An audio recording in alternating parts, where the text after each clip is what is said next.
Hi guys, ngastidi nahangiga manadaba video ma pudun laksari mayam video se hobodagina loibafw mityng tabiyo mo haijari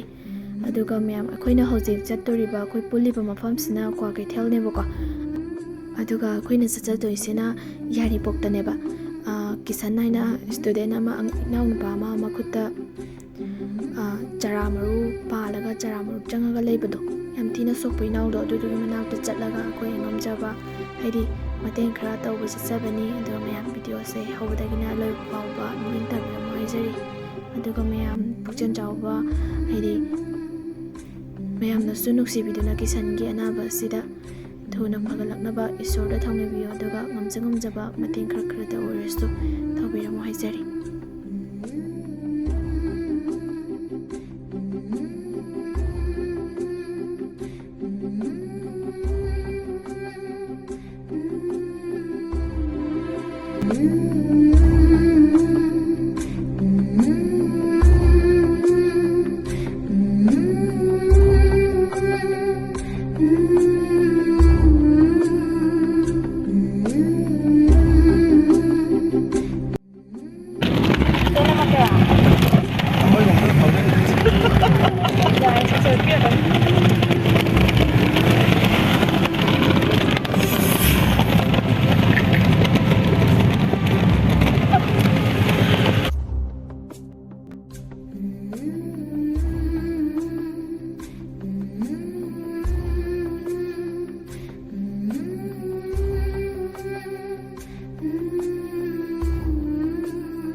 Baby, ano ba itong naga? hi taro.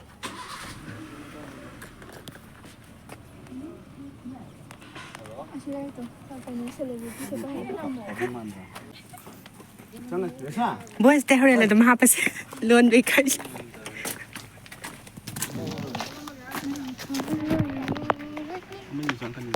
Lang.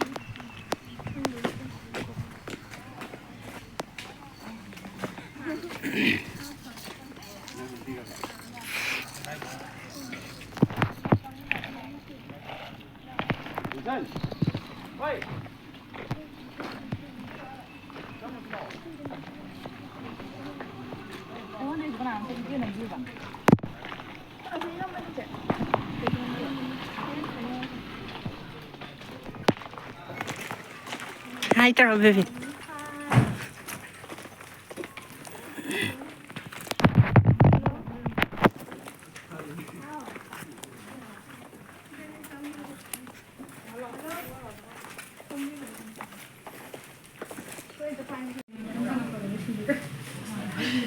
Yummy.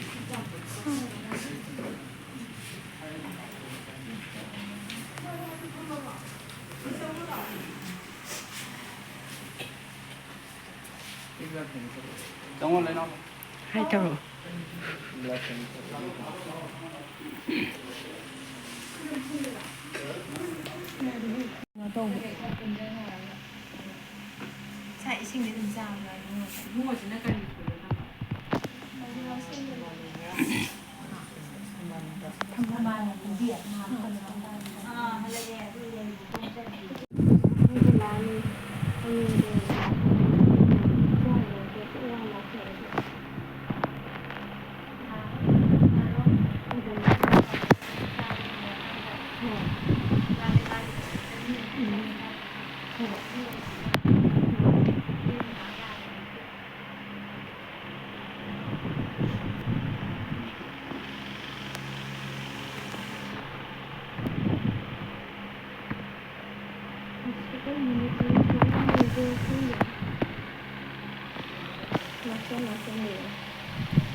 ꯐꯝꯕꯗꯤ ꯌꯥꯗꯕ꯭ꯔꯅꯤꯅꯦ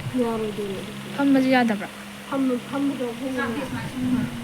ꯊꯥꯒꯠꯂꯦꯗꯅ ꯑꯗꯨꯒ ꯊꯥꯒꯠꯂꯒ ꯐꯪꯒꯦ ꯍꯥꯏꯅ ꯑꯗꯨꯒ ꯃꯤꯌꯣꯟꯗ ꯍꯥꯞꯄꯒ ꯌꯥꯝꯅ ꯋꯥꯔꯝꯅꯤꯌꯦꯕ ꯈꯨꯠꯂꯩꯁꯦ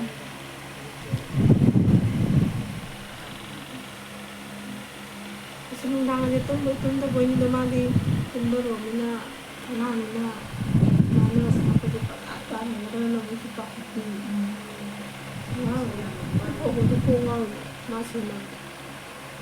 ꯁꯤꯃ ꯀꯅꯥꯅ ꯑꯗꯨꯝ ꯊꯥꯡꯒꯠꯂꯦ ꯍꯧꯖꯤꯛ ꯁꯖꯤꯡꯒ ꯍꯧꯔꯝꯗꯧ ꯃꯥꯜꯂꯦ ꯊꯥꯡꯒꯠꯂꯤꯅꯦ ꯈꯣꯡꯎꯞ ꯉꯥꯛꯇꯪ ꯊꯥꯡꯒꯠꯄꯗ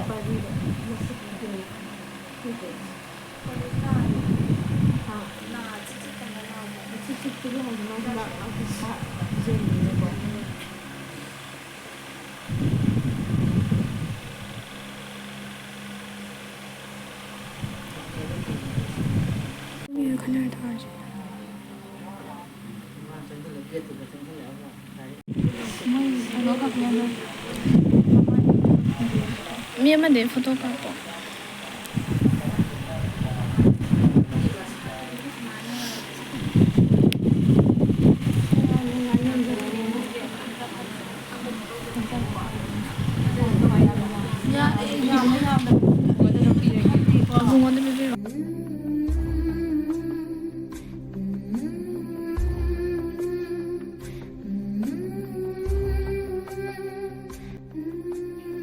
ꯏꯅꯥꯎꯒꯤ ꯑꯅꯥꯕꯁꯤꯁꯨ ꯊꯨꯅ ꯅꯥꯕ ꯐꯕ ꯑꯣꯏꯔꯁꯅꯨ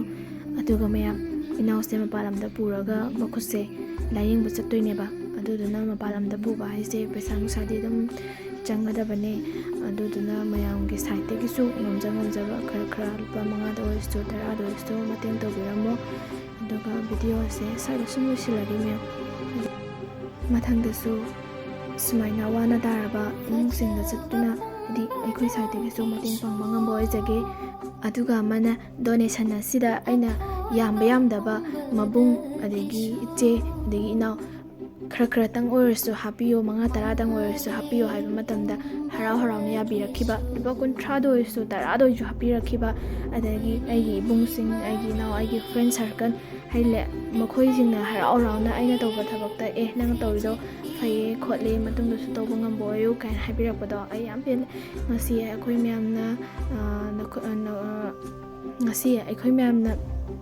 ꯀꯤꯁꯟꯒꯤ ꯃꯐꯝꯗ ꯃꯇꯦꯡ ꯄꯥꯡꯕ ꯉꯝꯖꯔꯤꯁꯦ ꯑꯩꯒꯤ ꯍꯥꯏꯗꯤ ꯗꯣꯅꯦꯁꯟ ꯇꯧꯕꯤꯔꯛꯏꯕ ꯏꯕꯨꯡ ꯏꯄ꯭ꯋꯥ ꯏꯆꯤꯜ ꯏꯅꯥꯎ ꯃꯌꯥꯝꯁꯤꯒꯤ ꯃꯇꯦꯡꯅꯅꯦ ꯍꯥꯏꯖꯒꯦ ꯑꯗꯨꯒ ꯚꯤꯗꯤꯑꯣꯁꯦ ꯃꯇꯥꯡ ꯁ꯭ꯋꯥꯏꯁꯤꯗ ꯑꯗꯨꯝ ꯂꯣꯏꯁꯤꯟꯖꯔꯒꯦ ꯃꯌꯥꯝ ꯃꯊꯪ ꯂꯥꯛꯄ ꯑꯋꯥ ꯇꯥꯔꯕ ꯏꯃꯨꯡꯗꯁꯨ ꯁꯨꯃꯥꯏꯅ ꯁꯨꯝ ꯃꯌꯥꯝꯒꯤ ꯃꯍꯨꯠ ꯁꯤꯟꯗꯨꯅ ꯃꯇꯦꯡ ꯄꯥꯡꯕ ꯆꯠꯄ ꯉꯝꯕ ꯑꯣꯏꯖꯒꯦ ꯃꯌꯥꯝ ꯉꯁꯤꯒꯤꯗꯤ ꯚꯤꯗꯤꯑꯣꯁꯦ ꯁ꯭ꯋꯥꯏꯗ ꯁꯨꯝ ꯂꯣꯏꯁꯤꯜꯂꯒꯦ